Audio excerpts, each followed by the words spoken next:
My big feeling leaving the chapters before this of Bleach was a very acute sense of defeat. Almost all of our heroes are out of commission and Aizen has evolved into something more powerful than ever, so yeah, it just felt like we are completely screwed and Ichigo is feeling similarly because how can he not be? Of course he would feel it's hopeless, but weirdly he can sense Aizen's spirit energy, while before this, Isshin and Urahara couldn't, which in itself is a scary thing that they're not even able to sense Aizen's power since he started transforming, like he's becoming something that's on a whole other plane of existence, and it feels that way too. But Ichigo being able to sense Aizen seems to mean that he still has a chance, because being able to sense it means that he might be on a similar plane of power as him. It's also interesting looking back that Gin realized this just before telling Ichigo to leave, so maybe that's why he wanted him gone? Because he recognized that he was still a potential threat to Aizen? I don't know, but I did like seeing Isshin's tough love and him reminding Ichigo about what he was protecting and who were depending on him, because that's how you motivate Ichigo. Isshin has proven in the past to know what to say to his son when things get serious, and Ichigo's desire to protect his loved ones is what he puts above all else. So it was perfect to bring that up to get through to him. There's a lot in these chapters about the precipice world that connects Soul Society to the living world. We've seen it before a few times, but here we see that Aizen's new abilities are already letting him disrupt the usual order of the universe when he destroys the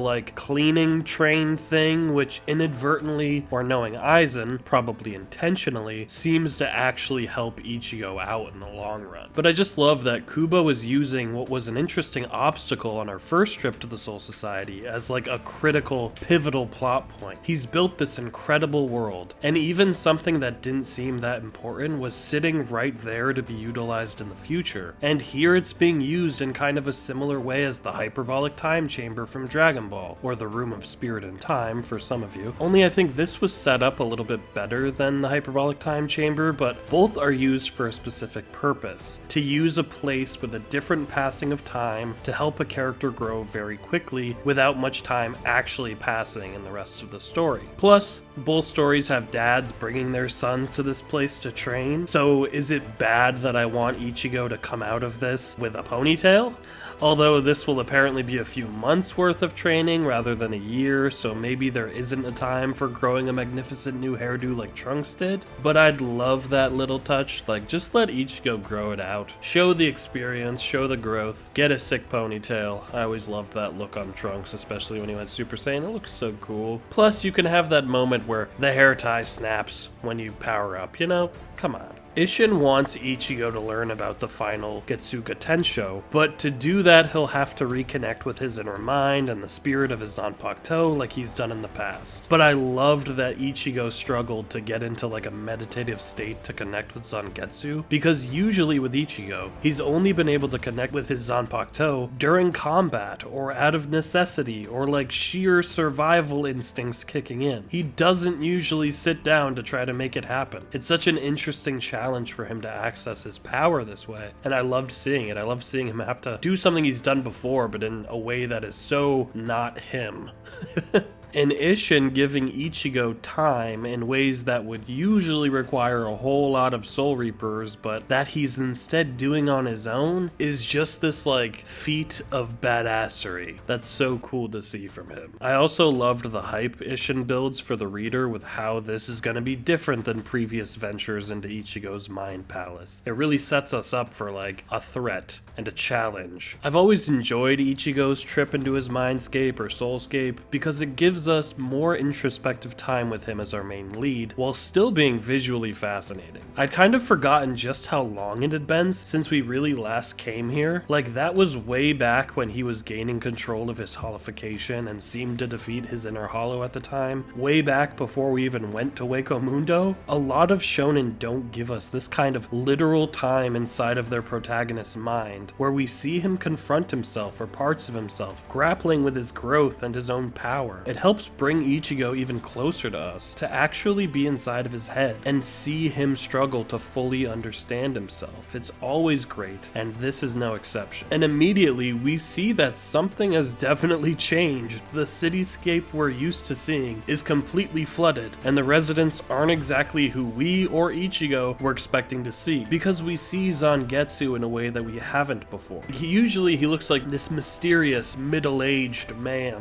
but now when we see him, he's much younger, and he says that it's because Ichigo is in his inner world while in a Bankai state, which he hasn't done before. So Zangetsu apparently reflects that. I like how that plays visually, that Bankai increases Ichigo's power and speed and all of that, so while he's in that mode, Zangetsu is younger and sprier. The sword changes, so the spirit of the sword should reflect that. I like that a lot. I thought this was really cool. And this new version of Zangetsu knows Ichigo wants to learn the final Getsuga Tensho, but refuses to teach him, because he's not interested in protecting the same things that Ichigo is trying to protect. And I assume that while Ichigo wants to protect everyone else like he usually does, the spirit of the sword maybe wants to protect Ichigo himself. And helping Ichigo grow only means that he's going to be put in even more danger and probably be killed by Aizen, but I'm not entirely sure on that. If Zangetsu means that he's trying to protect Ichigo from even having to fight Aizen.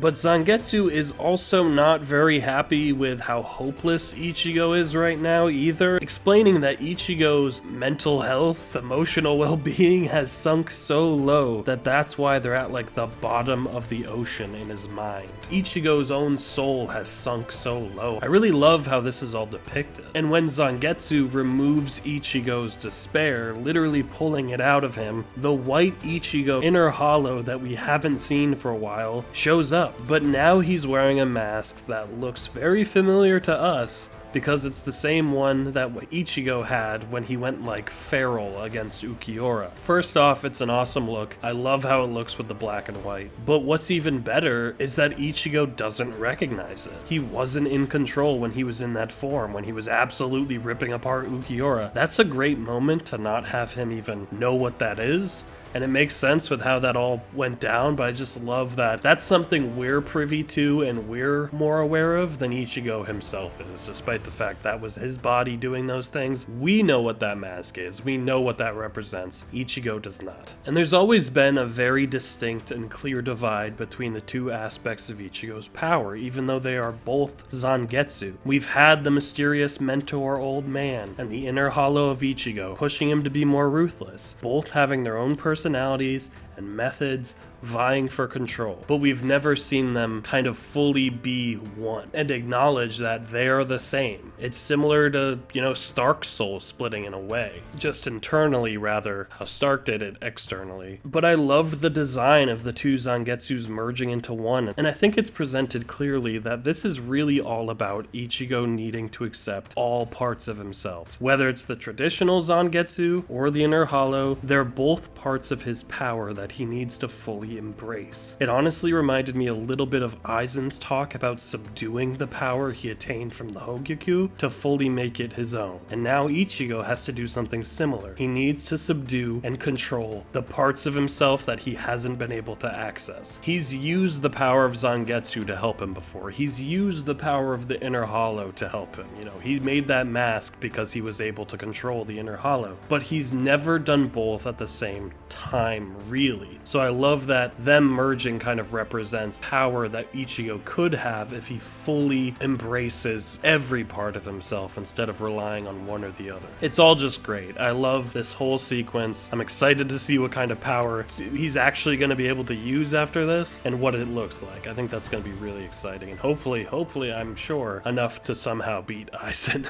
Aizen makes it to Karakura Town, which is scary enough on its own, but I'm glad that now that we're back in the real Karakura Town, we get to see some of the people that we know live there and have kind of been separate from all of the shenanigans lately. Like, it's been a while since we've checked in with Ichigo's other high school buddies, and it's good to see them even if they don't seem to be coming back in exactly the way I was hoping for, at least not yet. But realistically, there hasn't really been the time to train them with whatever whatever spiritual energy they have, but I just want to see Tatsuki kick some ass. Is that too much to ask for? Like, just train her a little bit. I love what they've done with her so far, but the way they kind of seemed like they were setting up Urahara was gonna maybe show them some things. I would have loved to have seen that followed up on, but there really hasn't been the time with everything going down. But these high schoolers waking up in the real Karakura town within Soul Society was really interesting, and I liked seeing them all deal with these terrifying circumstances. Like, I can't imagine you're walking around your hometown, everyone seems to be asleep, you don't know what's happening, you don't really know where you are, and then it gets even worse because Aizen is there,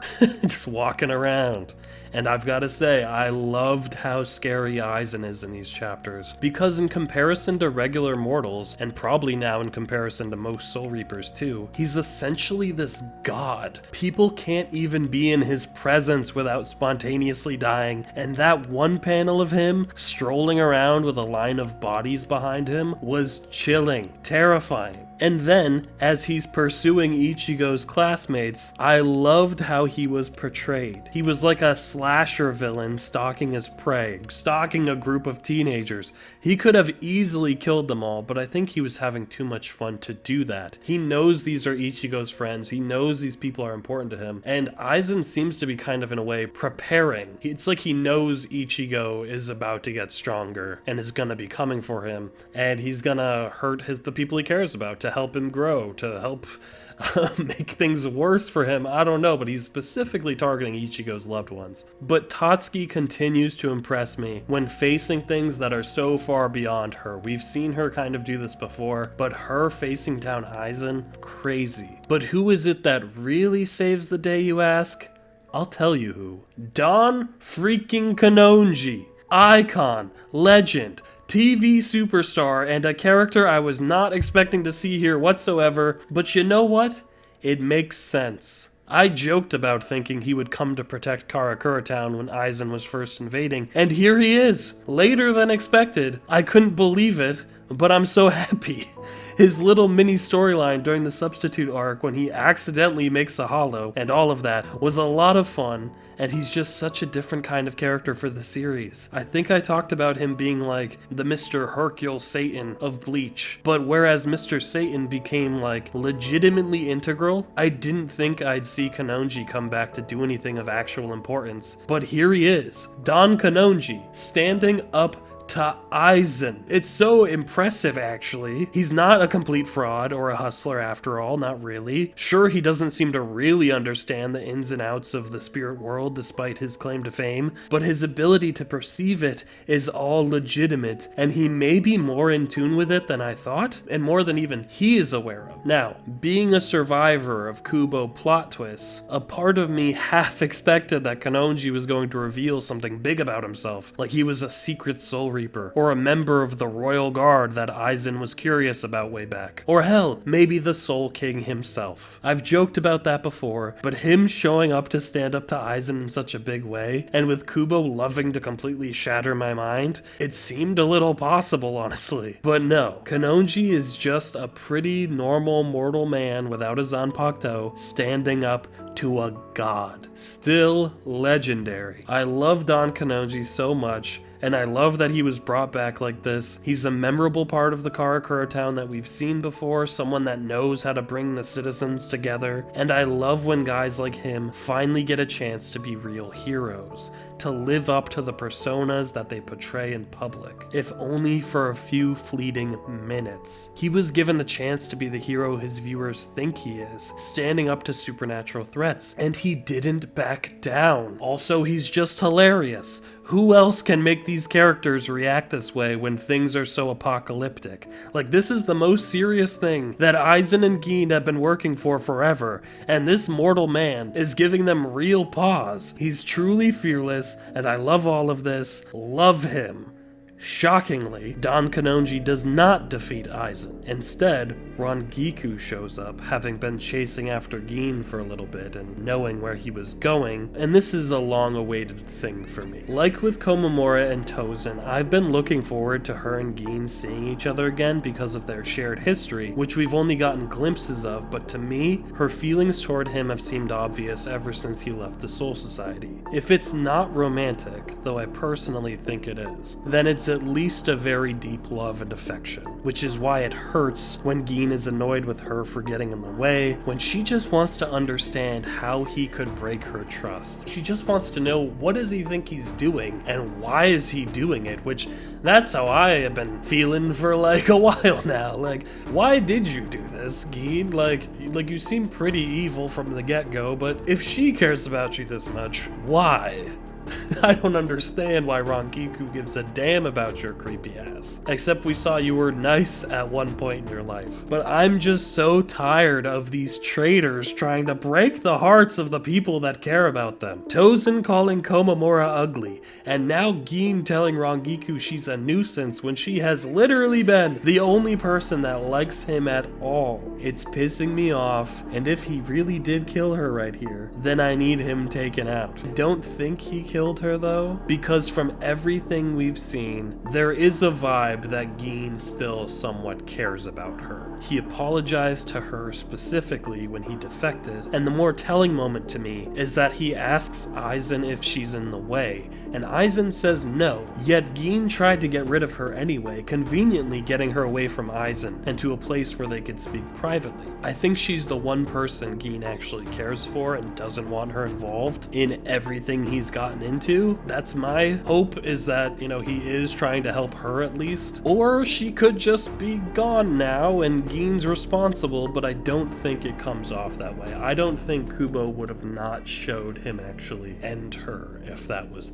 that would be such a heartbreaking moment. I feel like you'd show that. This panel creeps me out though when Gin goes back to Aizen, because just like the way it's framed, not really knowing what Aizen's thinking in this moment, I could see him getting rid of Gin right here when everything's about to go his way, honestly. He has had no issue discarding his allies before, and I don't think the guy that wants to be above all, by definition, actually wants anyone to be with him at the top. I think this is the part when Aizen realizes how little Gin has contributed to his plan so far and cuts him from the team. It would be pretty telling that Gin has seemed to be his right-hand man and most devoted follower, and Aizen gets rid of him anyway. Aizen is a solo act guy. He doesn't work with people, not really. He just uses them. And here at Aizen's endgame, he might not need anyone else anymore. So yeah, we've reached the end of this volume, so we'll stop here for now, but Ichigo really needs to show up soon. Aizen is on the precipice of completing his plan, and I can't imagine he'll actually succeed, but unless Ichigo shows up like now, I don't know how he won't. Maybe he'll get to the Soul King and Ichigo's gonna have to show up in time to protect the throne. That'd be insane, and I'd love to see the Soul King, but it's becoming more and more possible that that might be where the climax of this goes. But creating the Okin would mean killing all of these people, so I don't